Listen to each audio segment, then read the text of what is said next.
اللہ الرحمن الرحیم۔ حضور نبی کریم صلی اللہ علیہ وآلہ وسلم نے فرمایا کہ جب کوئی شخص کسی کے ساتھ قسم کھا کر اس کا مال حاصل کر لے، قسم کھا کر، اور جھوٹی قسم کھائے، تو حضور علیہ الصلوۃ والسلام نے فرمایا کہ اللہ تعالیٰ اس پر جنت کو حرام کر دیتا ہے اور جہنم اس پر واجب ہو جاتی ہے۔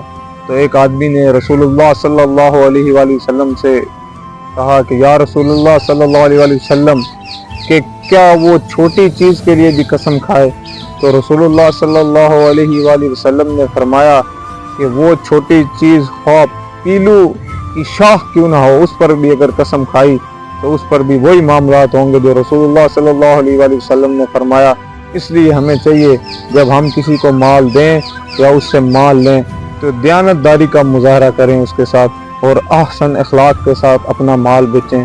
اللہ اور اللہ کے رسول نے ہمیں یہی سکھایا ہے۔